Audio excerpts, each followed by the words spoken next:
So that's what we believe, but how did we come to be? Like I said before, the Green Party is an activist organization and an electoral party, right? That last section really focused in on our electoral policies, right? On the program that we run on when we run for office. But the reality is that ties into movements and communities too.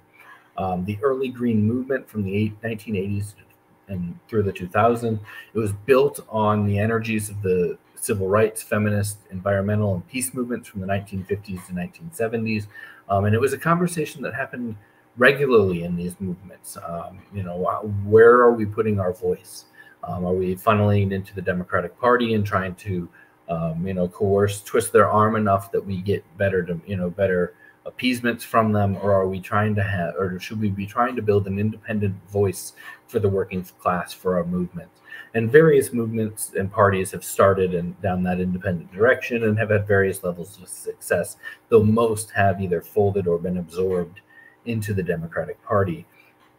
So that led into the 1980s.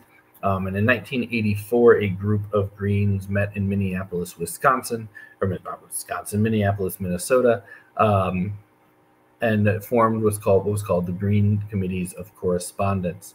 At that going back to that, we're both a activist organization and an electoral party. At that original meeting in 1984, people weren't necessarily there. There was no Green Party of Illinois, right? There's no Illinois Green Party. So there was no one there representing the Illinois Green Party. People were there representing movements. And so Howie Hawkins, our 2020 presidential nominee, was one of the co-founders of the Green Party, and he was at that 1984 meeting as a representative of the Clamshell Alliance, which was an anti-nuclear organized community movement, right? They stopped. They were part of. They put on huge sit-ins and huge protests outside the Seabrook nuclear plant, and were heavily influential in derailing U.S. nuclear policy.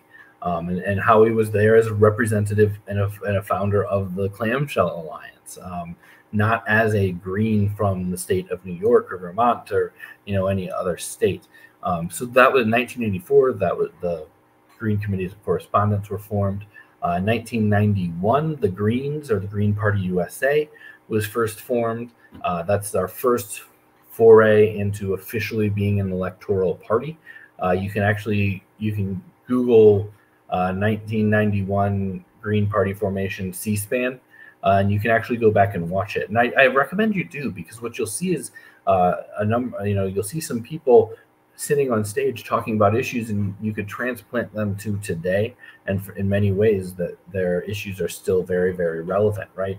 The need for a Green Party, the need for an independent left, power in this country was just as true back in the 1980s and 90s when the Greens were forming as it still is today.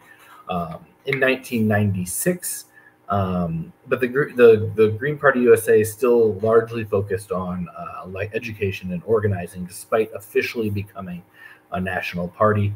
In 1996, the Association of State Green Parties was created as a separate party. The party split, and it was created to support the Nader LeDuc campaign for president. So in 91, we formed our first party. In 96, we split. In 2000, the ASGP and the GPUSA came back together. So we split and mostly came back together. And in 2000, when the Green Party of the United States was formed. And that is the political party that exists today. It's the same entity has been in operation since that formation 23 years ago.